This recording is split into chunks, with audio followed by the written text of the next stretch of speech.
رب اشرح لي صدري ويسر لي أمري واحلل عقدة من لساني يفقه قولي. My elders, brothers and sisters, Assalamu alaikum wa rahmatullahi wa barakatuh. On behalf of the EC, I would like to extend our Eid Zahra Mubarak to all of you, and we pray that all our du'as are accepted tonight, and for those who are not well, may Allah subhanahu wa ta'ala grant them shifa. Today amongst us, we have someone who has been serving the community for over 3 decades. He was the president of Essex Jamaat, the vice president of COEG, and has served as a secretary general of the World Federation. And I've had the pleasure and the honor of working under him in the Zainabiyya Child Sponsorship Scheme. Someone who is very proud to be a Khoja and has shown that by holding on to our roots, our culture, and our language. His contribution in Gujarati language through his lectures has always been liked by our members. Just very recently, he was awarded Husseini Award in Dar es Salaam during the FED conference. His recent book on Khoja history, which was launched in July of this year, has been very well received, and it's worth reading, especially for our youth, to know all about our Khoja history. This personality is none other than Murabbi Dr. Sibtain Panjwani, and it's an absolute honor for me to invite him to tell us more about his book, which he'll be signing later tonight after the program. And I encourage you all to buy a copy. By the way, all the proceeds go to the Africa Federation for charity purposes. Sibtain bhai, before you come onto the podium, mashallah, I've heard so many good reviews about the book, and I'll be one of the first ones to queue up to get a signed copy. Please welcome Murabbi Dr. Alhaj Sibtain Panjwani with a loud salawat.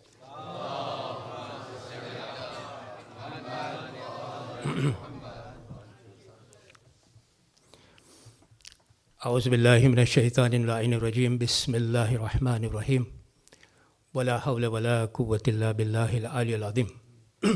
Thank you very much for this intro, Siddharth Bhai.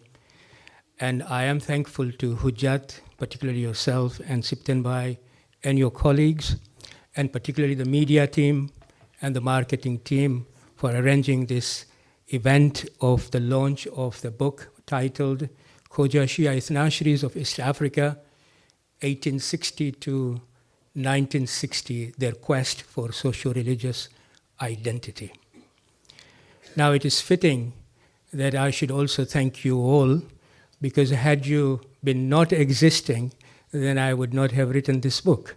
So I am thankful to you all. And it is also fitting that I should thank the past chairman of Africa Federation and their colleague and his colleagues for supporting the printing and the publication of this book. Now, I have been given a limited time to make all of us understand the value of this book. I have 3 messages to pass on.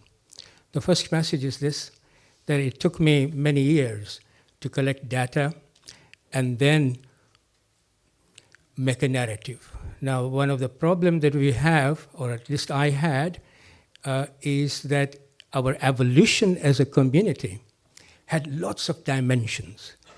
And what I had to do was to bring all those dimensions into a narrative and then create a wonderful story so that you can all make yourself interested to read this particular story. All of you, elders, young, male and female. That's the first message. A lot of work has been put into this book. The second message that I want to give is this one, that as you read this book, you will see 2 historical norms of our community. The first historical norm is migration for economic stability that still exists today in our community. I have taken a historical arc from 1860 to 1960, 100 years of the history of the East African Asian, Khoja Shia Ithna-Asheri of East Africa. Our great-grandfathers migrated from India. The first to migrate, according to the record of our history, was Haji Sachupira in 1839. So our great-grandfathers migrated for economic prosperity. And when you look at, when you read this book, you will come across statistics which would say to you that by 1960, the population, the collective population of the Khoja Shia Ithna-Asheries was only 10,000. Only 10,000. Tanganyika, Kenya, Uganda, and Zanzibar. But collectively, we have 1,000 new businesses by 1960 in East Africa, which means that for every 10 heads of Khoja Shia Ithna-Asheries of East Africa, there was one business. Or in simple terms, 2 families had one business. This is the extent of our entrepreneurship and the depth of our contribution economically to the home we adopted in East Africa. The second norm that you will see is historically, and that is the preservation of our socio-religious identity. Our great-grandfathers wanted to make sure that they wanted to preserve our identity, our religious faith, our socio-religious identity. And they made sure that they created a rule-based community and institutionalized it and made sure that that particular community and the faith is passed on to the generations after generation. And today, we are swimming in it. We are enjoying their efforts, their blood, their toil, and their sweat. We must never forget that. We swim in this community, not realizing how much sacrifice our great-grandfathers have made for the existence of this community. Thirdly, and this is a sad fact in a way, that we are not enlightened by our history. We neglect it. We sometimes laugh at our history. It's tragic, sad. Why? Because we have a unique history. We are not enlightened by it. We are not interested in it, perhaps, but others are. Other non-Muslim community look at our history and they're enlightened by it. Let me give you an example. My son, who he edits this book, who was an editor for this book, and he wrote an introduction, Imran. He was at the University of Jordan, and he gave this arc of our history to the postgraduate students in Jordan, Turkish, Iranian, others. And they were intrigued by 2 things. The first thing was how courageous our great-grandfathers were to change their beliefs. They changed their belief, came out of the comfort and security of a large community called Khoja community, and made their own community based on the faith, Khoja Shia Ithna-Asheri. And today, that small community has become a global community. And that is the second thing that intrigues them.